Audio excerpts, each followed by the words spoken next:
3 nömrəli Respublika Xüsusi İnternat məktəbindəyik. Bəli, xüsusi, çünki burada eşitmə və danışma məhdudiyyəti olan şagirdlər təhsil alır. Onları səssiz mələklər də adlandırmaq olar.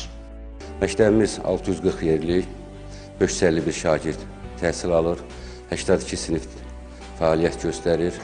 Həmin şagirdlərin təlim-tərbiyəsi ilə 181 müəllim, o cümlədən 56 defektoloq məşğul olur, 162 tərbiyəçi şagirdlərin təlim-tərbiyəsi ilə məşğul olur.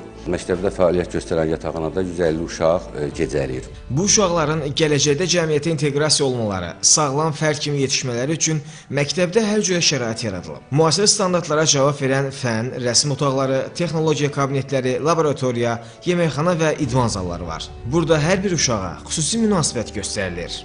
Necə ana öz evladın evdən yola salır. Bax, burada da belədir. Biz onları yeməyə də göndəririk. Səhər yataqdan, yuxudan dururlar. Yəni, gözlərini açıb bizi görürlər. Səhərdən axşama qədər. Bizim məktəbi bitirən şagirdlərimiz ali təhsil ocaqlarına qəbul olub bitirdikdən sonra gəlib bizim məktəbdə işlə təmin olunurlar. Uşaq ilkin bizə gəldikdə, birinci sinifdə biz onların nitqini diaqnostik qiymətləndirmə edirik. Diaqnostik qiymətləndirmə etdikdən sonra bu uşaqlarla bir ana kimi artıq onlar bizim övladımıza çevrilərək bir ana kimi məşğul olmağa başlayır. Tədris prosesində biz artıq yeniliklərə imza atmışıq. Bunun üçün də DNAS aparatından istifadə edirik. DNAS aparatı vasitəsilə biz uşaqların əzələlərini aktivləşdiririk. Hal-hazırda şagirdimiz Rəşidin üzərində biz bunu tətbiq etdik və gözəl nəticə də almışıq. Dərslər növbəli şəkildə Azərbaycan və Rus bölmələri üzrə aparılır. Məktəbdə 10 koxlear sinif var ki, burada 60-a yaxın şagird təhsil alır. Üstə də 6 bərabər 20.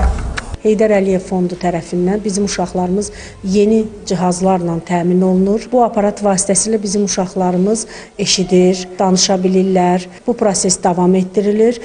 Şagirdlər gün ərzində 4 dəfə qidalanır.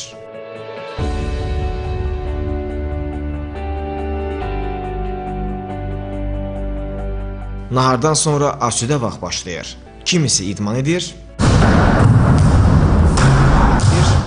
kimisi oyun oynayır. Burada müxtəlif oyun aksesuarları var. Onlardan istifadə edib vaxtlarını keçirdilər, əylənirlər. Uşaqlar ən çox hansı oyun oynayırlar? Hansı oyunu sevirlər? Uşaqlar şəkil çəkməyi sevirlər. Sonra xırda maşınlarla falan belə oynayırlar. Sonra biz onların arasında özümüz fərqli oyunlar da təşkil edirik.